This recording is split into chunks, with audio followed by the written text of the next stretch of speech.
Bait Allah di Yerusalem telah menjadi tempat berdagang, bukannya tempat beribadah.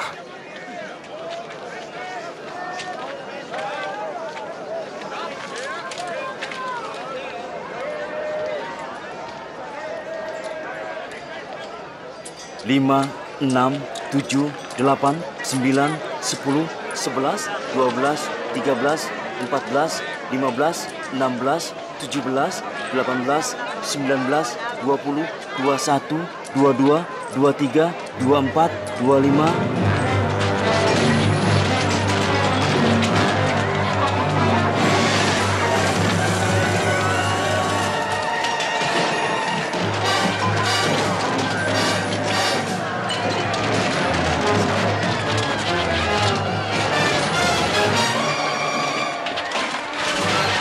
Ada tertulis, rumahku adalah rumah doa, tapi kamu menjadikannya sarang penyamun.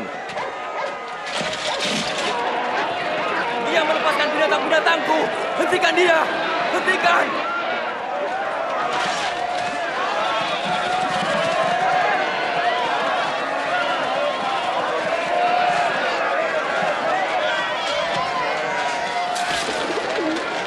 Panggil penjaga!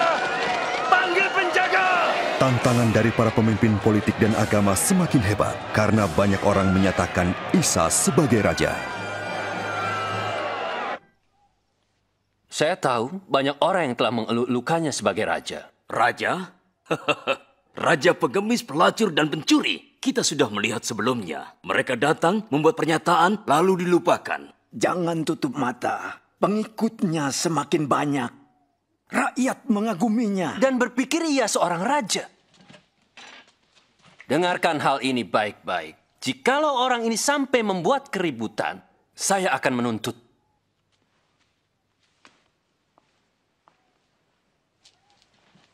Mungkin dia benar. Sudah saatnya kita hadapi dia. Makin banyak ahli Taurat dan orang Farisi yang munafik dikecamnya. Sehingga makin banyak Bani Israel yang menjadi pengikutnya. Dan makin besar juga tantangan dari orang-orang yang dikecamnya. Di Bait Allah, Isa melihat seorang janda miskin memberikan persembahan 2 peser. Tidak bisa memberi lebih? Aku berkata, janda ini memberi lebih banyak dari yang lain. Sebab yang lain telah memberi dari kelimpahan mereka. Tapi dia, janda ini, memberikan semua yang ia miliki. Katakan, atas dasar apa kau melakukan semua ini? Siapa yang memberimu wewenang? Sekarang aku bertanya. Katakan, permandian Yahya itu dari Allah atau dari manusia?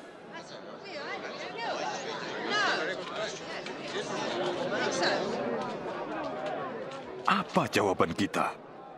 Jika kita jawab dari Allah, ia akan berkata, mengapa kamu tidak percaya?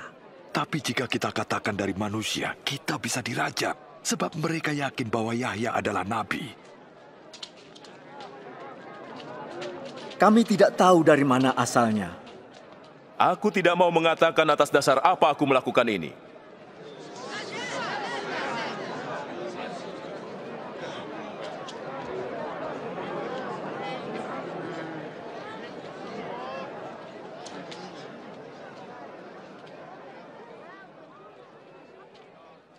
Ada seseorang membuka kebun anggur, menyewakannya pada penggarap, dan pergi beberapa lama.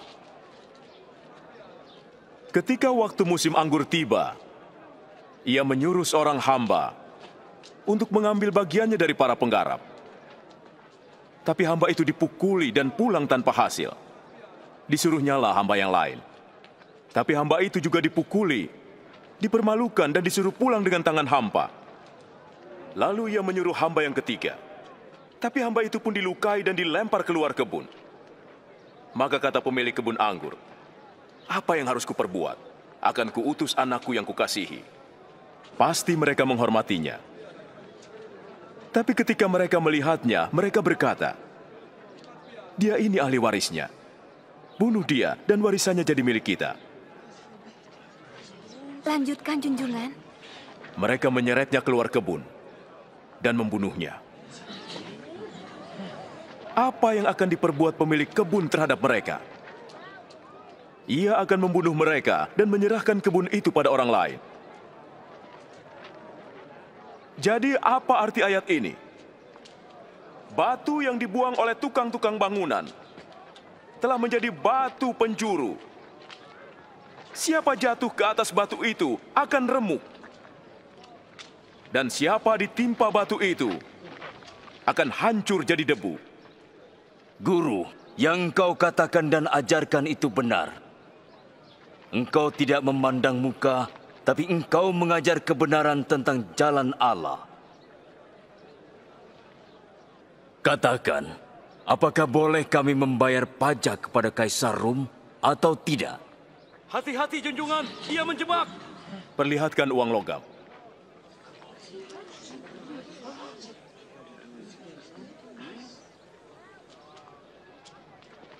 Gambar dan nama siapakah ini? Kaisar! Maka berikan pada Kaisar yang menjadi hak Kaisar. Dan kepada Allah yang menjadi hak Allah. Apa jawabmu? Sekarang tibalah hari raya roti tidak beragi yang disebut Paskah.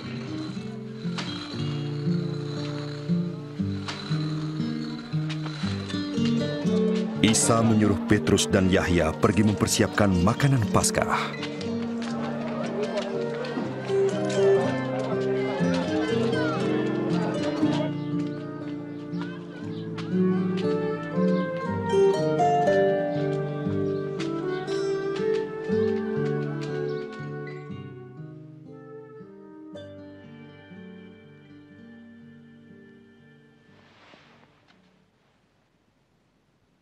Aku ingin makan hidangan Paskah ini denganmu sebelum aku menderita. Sesungguhnya, aku takkan memakannya lagi sampai maknanya digenapi dalam kerajaan Allah.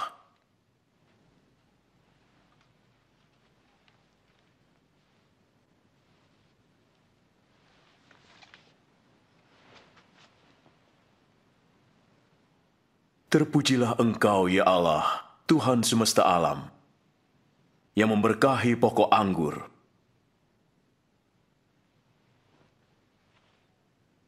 Ambillah ini dan bagikanlah. Aku tidak akan minum lagi anggur ini sampai kerajaan Allah datang.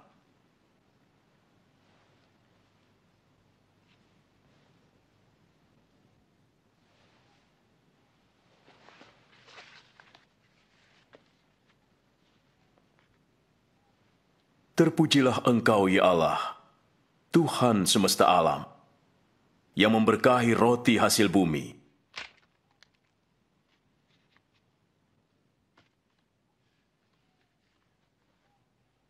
Inilah tubuhku yang diserahkan bagimu. Lakukan ini untuk mengingat aku.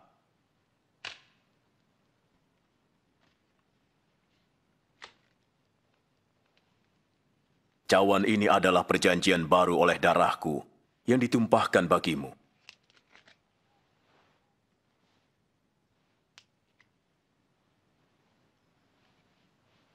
Tapi lihat, orang yang menyerahkan aku ada bersamaku di meja ini. Sesungguhnya anak manusia harus mati seperti yang ditentukan Allah, tapi celakalah orang yang menyerahkan dia. Mana mungkin? Tidak mungkin. Tapi siapakah dia? Mustahil. Siapa pengkhianat itu, junjungan? Iya. Tapi mustahil.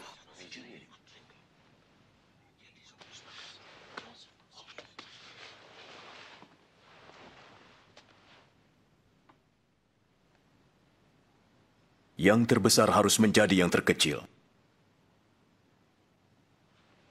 Dan pemimpin harus seperti pelayan. Siapakah yang lebih besar? Yang duduk makan? Atau yang melayani? Tentu yang duduk makan. Tapi aku berada di tengahmu sebagai pelayan. Kamu tetap bersamaku dalam segala pencobaanku. Dan aku menentukan kerajaan bagimu. Sama seperti Bapakku menentukannya bagiku. Kamu akan makan dan minum semeja dengan aku di dalam kerajaan. Dan kamu akan duduk di tahta menghakimi 12 suku Israel. Jadi pengkhianat itu tidak ada. Simon, Simon, dengar. Iblis ingin menyaring kalian untuk memisahkan yang baik dari yang buruk bagai gandum dari sekam. Tapi aku telah berdoa agar imanmu jangan gugur. Jika engkau sudah insaf, kuatkan saudara-saudaramu. Junjungan, aku siap untuk dipenjara bersamamu dan mati bersamamu. Dengarlah Petrus. Ayam tidak akan berkokok hari ini sebelum kamu menyangkal aku 3 kali.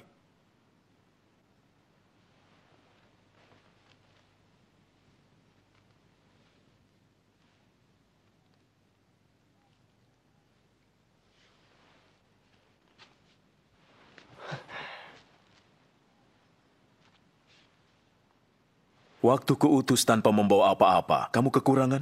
Tidak kekurangan. Tapi sekarang yang punya dompet atau kantong harus membawanya. Yang tak punya pedang harus menjual jubah dan membelinya. Ada tertulis, ia akan digolongkan dengan orang durhaka. Dan yang tertulis tentang aku sedang digenapi. Lihat, ini ada pedang junjungan.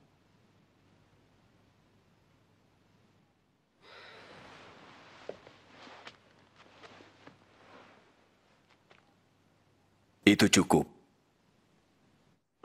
Mahkamah Agama bersidang, mencari jalan untuk menangkap Isa.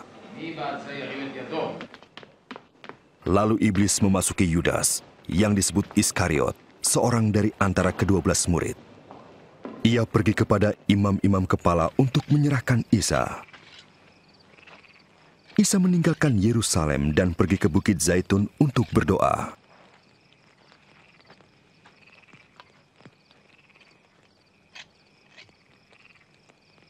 Berdoalah agar jangan jatuh dalam pencobaan.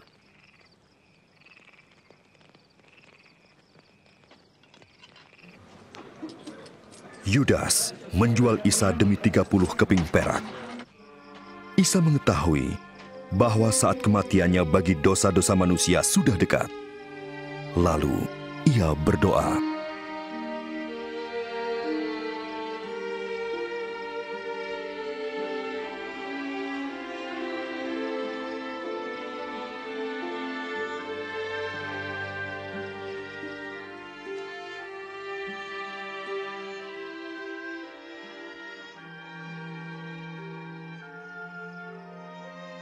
Ya Bapa, sekiranya Engkau berkenan, jauhkanlah cawan ini daripadaku. Namun, janganlah kehendakku, tetapi kehendak-Mu yang jadi.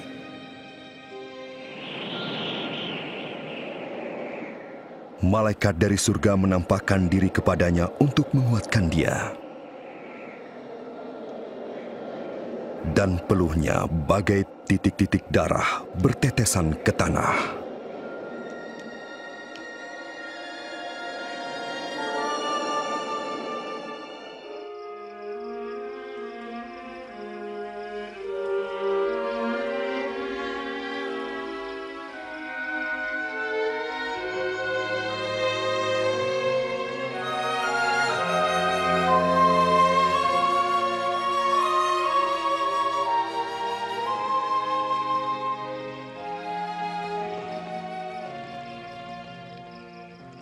Mengapa tidur?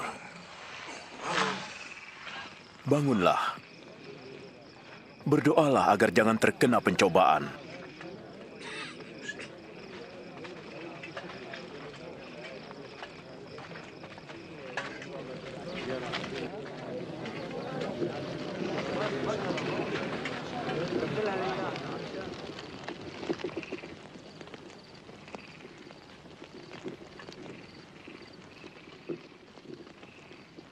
Yudas.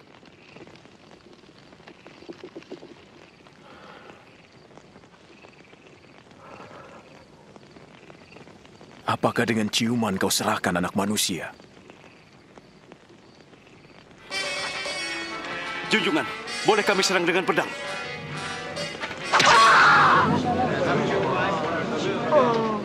Ayo, tangkap dia. Sudahlah.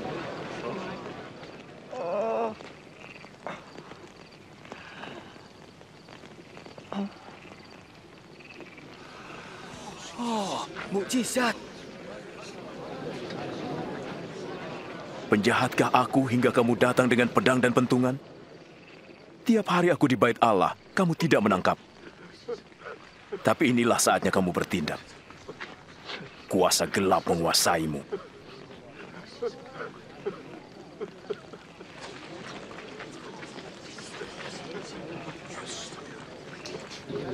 Tangkap dia.